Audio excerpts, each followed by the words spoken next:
23 heures. Elle n'était pas rentrée, et Laura Mercier avait su ce qui arrivait avant même que cela commence. Son message à sa sœur tremblait: « Quelqu'un me suit. Appelle la police. » Silence. Dans une ruelle de Bordeaux, on découvrirait son téléphone détruit. Elle ne reviendrait jamais. 3 semaines après, on retrouverait son cadavre enfoui sous les caves d'un vieil entrepôt portuaire. Mais dans son appartement, quelque chose attendait les enquêteurs. Quelque chose qui changerait tout. Que avait-elle caché? Laura Mercier vivait une vie ordinaire à Bordeaux. 34 ans, célibataire, travaillait en communication. Ses collègues la trouvaient discrète. Elle avait une sœur proche, des amis, une existence stable apparemment sans problème. Rien ne semblait anormal au premier abord. Pourtant, depuis plusieurs semaines, ses proches remarquaient une tension nouvelle, une vigilance constante. Elle sursautait. Elle vérifiait. Elle regardait par-dessus son épaule. Quelque chose la terrifiait profondément. Mais personne n'osait poser la question qui s'imposait. Ce jour-là, en rentrant chez elle, Laura se rendit compte de quelque chose d'étrange. Quelqu'un avait-il fouillé? Les objets ne se trouvaient pas exactement à leur place habituelle. Elle examina minutieusement chaque pièce avec angoisse croissante, cherchant des preuves, mais rien ne semblait avoir disparu, rien ne semblait cassé. Peut-être était-ce dans sa tête, simplement de la paranoïa. Elle essaya de se rassurer mais l'inquiétude restait persistante. Verrouilla sa porte. Puis une deuxième fois. Que avait-elle manqué? Puis cela s'accéléra. Des regards insistants dans le métro. La même voiture qui la suivait 2 fois de suite. Un homme au café qui l'observait fixement avant de disparaître. Laura n'avait pas d'ennemis apparents. Pourquoi quelqu'un la suivrait-il? Elle commença à noter les détails. Horaire. Description physique. Lieu précis. Son téléphone devint son journal secret. Chaque soir, elle documentait ses peurs, ses observations obsessives. Sa sœur Sophie remarqua des appels tardifs, des silences angoissés. Mais quand elle posait des questions, Laura changeait de sujet. Qui la traquait vraiment? 3 semaines avant sa mort, Laura fit quelque chose de décisif. Elle contacta Sophie tard dans la nuit, la voix tremblante. Elle voulait tout lui raconter. Je sais que tu me prends pour une folle, mais écoute-moi. Elle expliqua tout, les suivis, les intrusions, le sentiment constant d'être observée. Sophie écouta, incrédule d'abord, puis inquiète. Elle proposa d'aller à la police.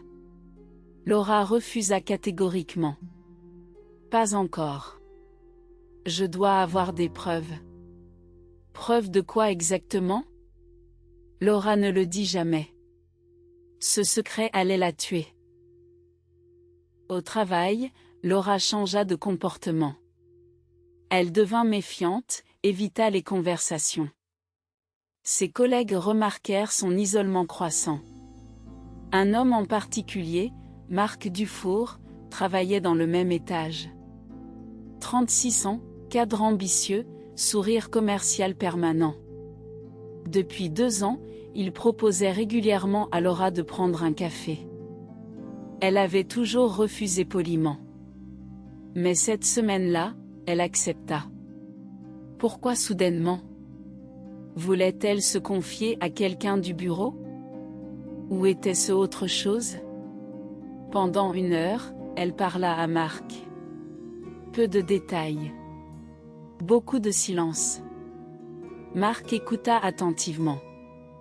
Trop attentivement? Le samedi matin, le 14 avril 2019, on la trouva enfin. Les ouvriers rénovant l'ancien entrepôt portuaire abandonné descendirent dans les caves. L'odeur les frappa d'abord. Puis la vision cauchemardesque. Un corps, squelette partiellement, vêtu des mêmes habits que Laura portait ce soir-là. Chaîne de télévision d'alerte immédiate. Sophie fut contactée, écroulée de choc. Les policiers lancèrent enfin leur véritable enquête. Pendant 3 semaines, personne n'avait vraiment cherché. Trop préoccupé par le SMS alarme, par la piste rôdeur classique. Mais Laura était portée disparue. Aucune piste solide. Aucun suspect évident. Que lui était-il vraiment arrivé? L'autopsie révéla l'horrible vérité. Mort par asphyxie, violences multiples, tentative d'agression sexuelle non aboutie. Laura avait lutté férocement avant de succomber. Les blessures indiquaient plusieurs coups de pied, des griffures. Elle s'était battue pour sa vie. Le rapport d'autopsie déstabilisa les enquêteurs. Ce n'était pas un rôdeur opportuniste. C'était quelqu'un qu'elle connaissait probablement. Quelqu'un qui savait où la trouver. L'inspecteur Laurent Masson prit personnellement l'affaire. 48 ans, 25 années dans la police, réputation inébranlable. Ce cas l'obsédait. Quelque chose clochait profondément. Et si Laura avait raison? Masson ordonna un examen minutieux de l'appartement de Laura. Et là, les enquêteurs trouvèrent quelque chose de stupéfiant. Dissimulé derrière une planche dans le fond de son armoire, des dizaines de feuillets couverts d'écritures fiévreuses. Laura avait tout documenté. Nom, date, lieu. Un journal obsessionnel couvrant 4 mois de surveillance paranoïaque. Mais l'écriture devint progressivement plus chaotique, les notes plus sombres, les accusations plus précises. 3 noms revenaient obsessionnellement. Marc Dufour, son collègue. Thomas Benoît, un ex-petit ami. Et une adresse d'IP inconnue. Laura avait peur de quelqu'un de très précis. Mais de qui exactement? Marc Dufour fut convoqué au poste de police le lundi matin. Cheveux blonds parfaitement coiffés, costume bleu marine impeccable, sourire figé qui ne tremblait pas. Il nia tout. Je connaissais à peine Laura. On a pris un café une fois. C'est tout. Ses alibis pour la nuit du 14 mars? Il dormait chez lui, seul. Les enquêteurs le pressèrent de questions. Vous aviez des relations?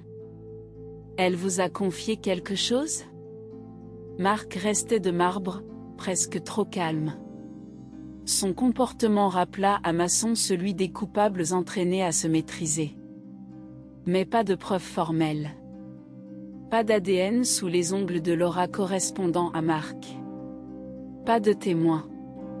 Il fallait chercher plus profond. Qui était vraiment Marc Dufour?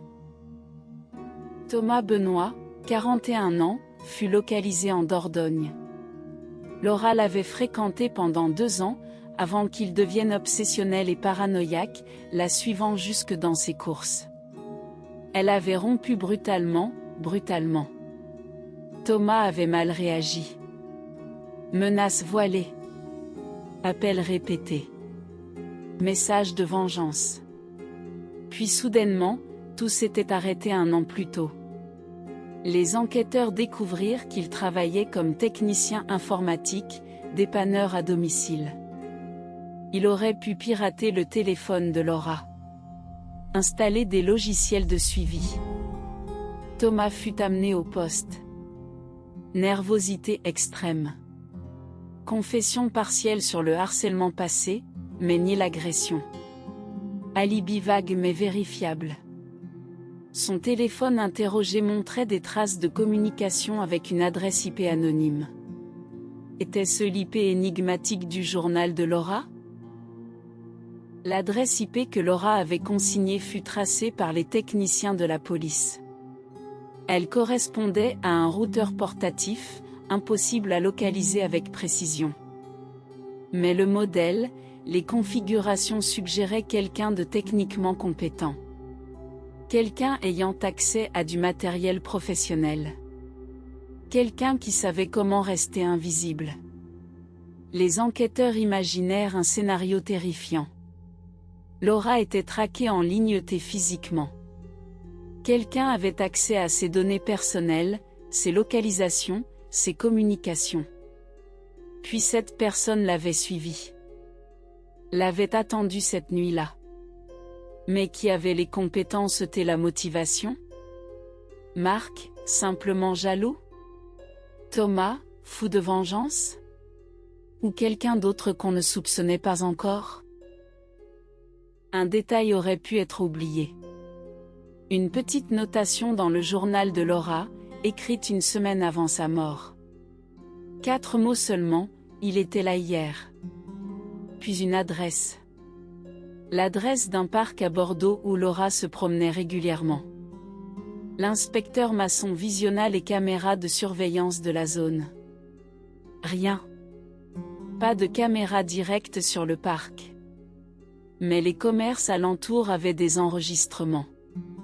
Masson les consulta obsessionnellement pendant 3 jours. Et puis... là. Une silhouette, toujours la même, qui surgissait dans le cadre. Toujours à l'heure où Laura s'y présentait. Impossible de voir clairement le visage.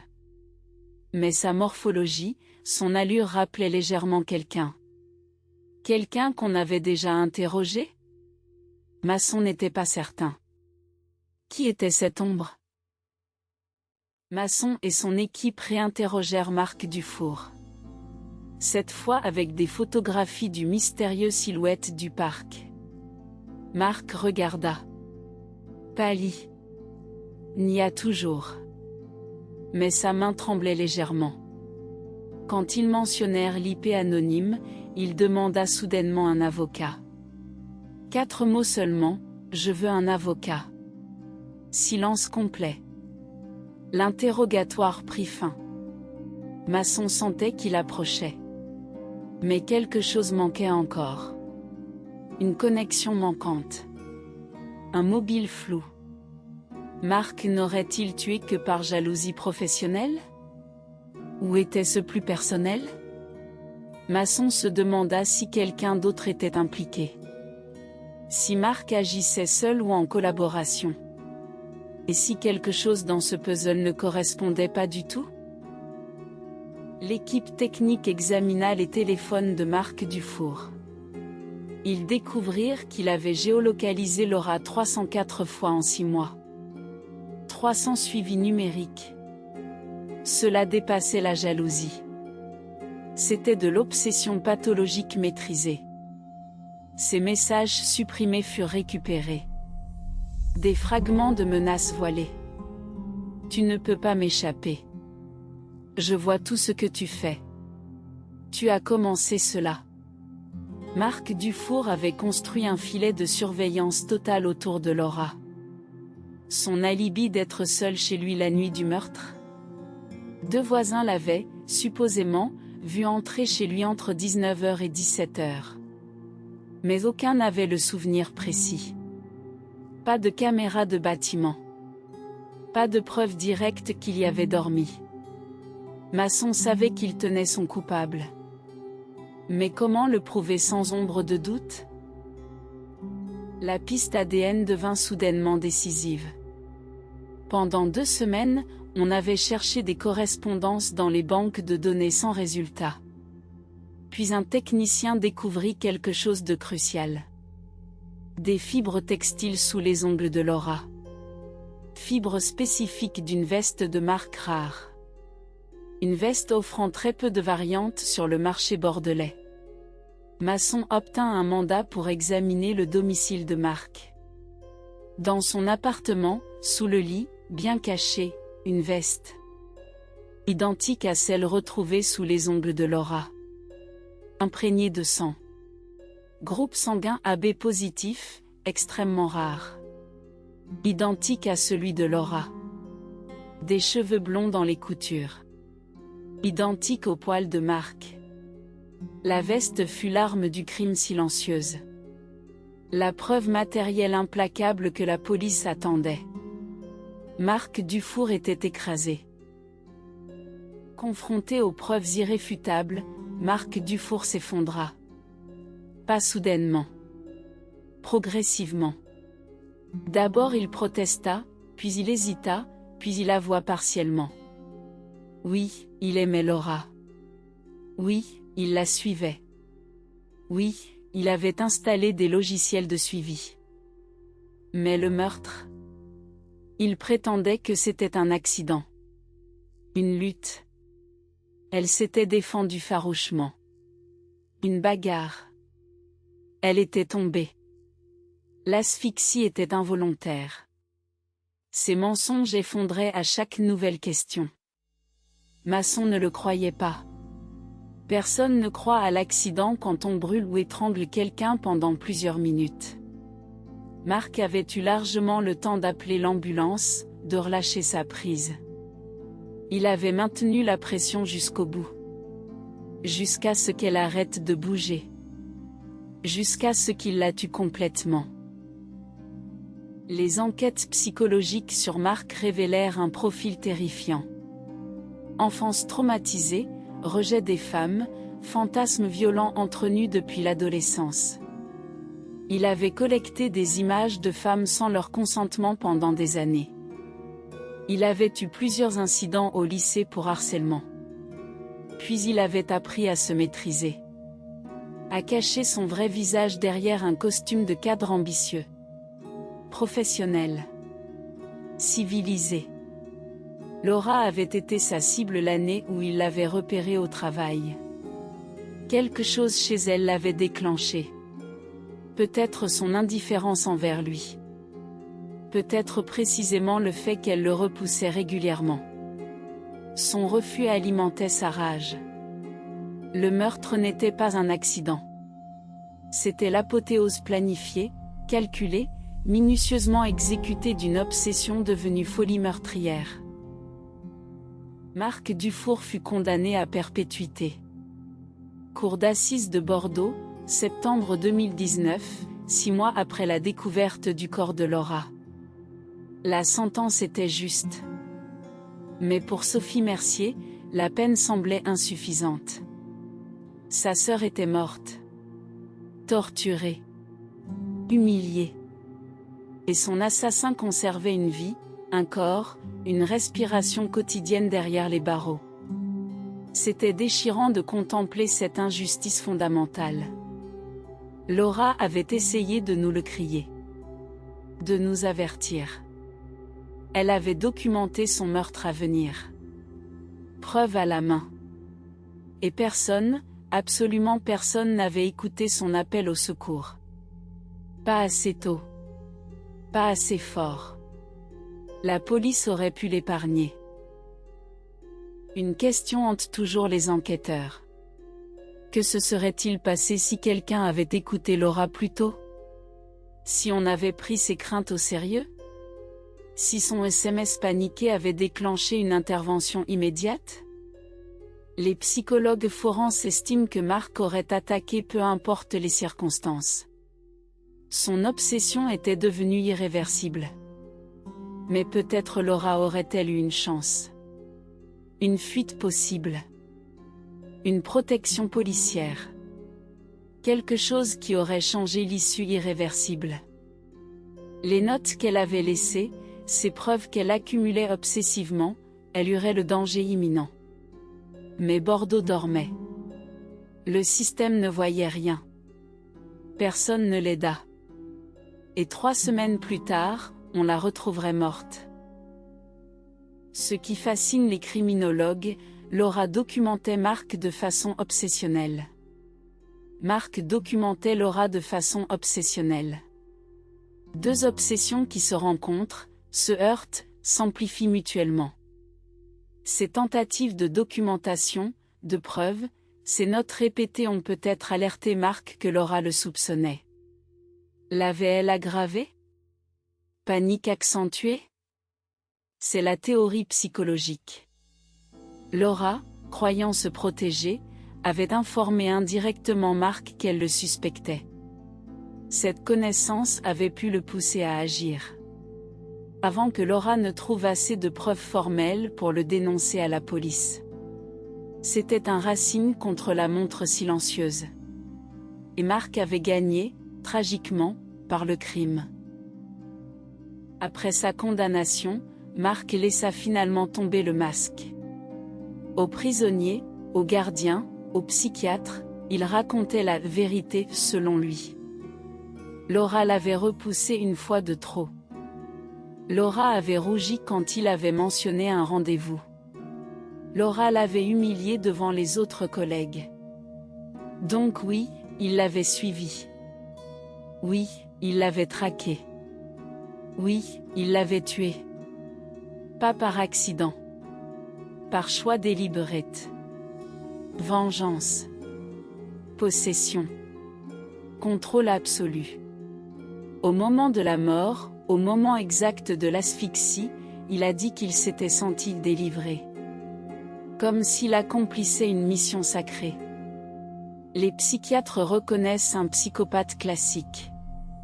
Narcissisme pathologique. Absence d'empathie. Fascination pour la domination et la mort. Sophie Mercier ne s'est jamais remise. Années de thérapie. Des cycles infinis de culpabilité. Avait-elle dû insister plus? Appeler la police elle-même? Forcer Laura à accepter de l'aide? La psychologue lui expliquait, ce n'était pas sa faute. Les victimes de harcèlement vivant une peur paralysante. Laura refusait l'aide parce qu'elle avait honte. Parce qu'elle douta de sa propre perception. Parce que, tragiquement, le système ne fonctionnait pas aussi rapidement que la menace. Marc avait tué Laura un 14 mars. Et personne ne l'avait arrêté avant le 1er avril, 17 jours après le crime. 17 jours où il aurait pu tuer encore. 17 jours de liberté après l'assassinat parfait. Sophie hante les cimetières maintenant. Le journal complet de Laura fut publié fragmentairement dans un documentaire policier 3 ans après sa mort. Ses proches et ses amis entendirent enfin ses véritables pensées, documentées le soir avant son agression finale. Je sais qu'il reviendra ce soir. Je le sens. Mais je n'ai pas peur. Pas vraiment. Je suis en paix.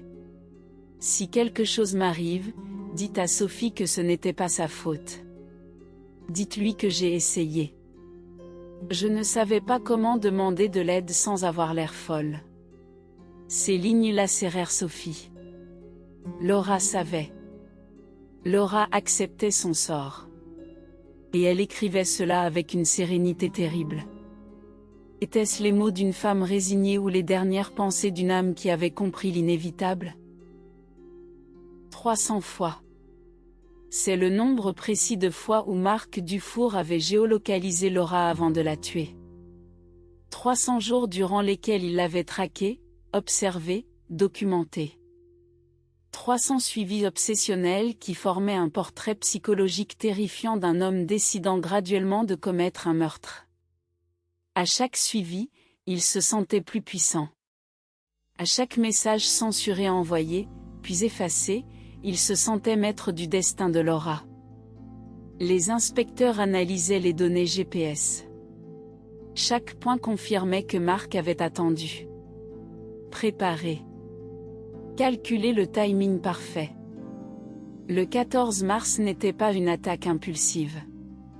C'était l'exécution minutieuse d'un plan établi depuis plusieurs mois.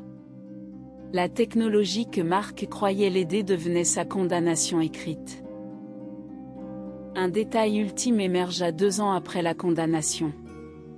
En étudiant minutieusement les appels de Marc depuis sa cellule de prison, les enquêteurs découvrirent quelque chose de perturbant.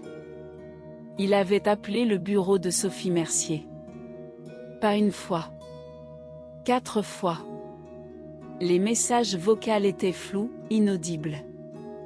Mais l'intention était glaçante. Marc, même emprisonné, continuait à la hanter. Il voulait qu'elle sache qu'il pensait à elle, qu'il n'avait pas terminé sa mission psychotique. Sophie installa un système de sécurité complet. Elle changea d'adresse 3 fois, vivant dans la peur permanente que Marc Dufour ne s'échappe, que sa vengeance ne se poursuive. Comment guérir quand le meurtre ne s'arrête jamais, même après la condamnation? Aujourd'hui, Marc Dufour purge sa sentence. Vit derrière les murs. Jamais dehors. Jamais libre. Mais son essence obsessionnelle persiste. Les gardiens rapportent qu'il maintient un dossier photocopié contenant tous les articles de journal sur Laura Mercier. Il réraide ses notes de suivi que la police lui a montrées pendant les interrogatoires. Il dessine son visage de mémoire sur les murs de sa cellule. Discrètement. Religieusement. Cette obsession ne prendra jamais fin. Même la mort ne libérera pas Laura de cette emprise. Même l'emprisonnement ne brisera pas l'attachement pathologique de Marc. Laura Mercier était torturée avant sa mort. Elle demeure torturée après. Le SMS de Laura, « Quelqu'un me suit, appelle la police », reste à jamais le dernier acte de désespoir. Une femme criant à l'aide dans la nuit. Le cri que personne n'entendit. Pas assez tôt. La police arriva trop tard. Sophie arriva trop tard. Laura Mercier entra dans le silence éternel. Ses parents ne s'en sont jamais remis. Bordeaux ferma les yeux sur cette tragédie. Puis continua. Mais il existe maintenant une leçon sombre. Les signaux d'alerte existent. Les preuves existent. Les cris existent. La question reste, écouterons-nous vraiment la prochaine Laura qui hurle? Ou vivra-t-elle le même silence mortel? L'histoire de Laura Mercier n'est pas une conclusion. C'est un avertissement permanent.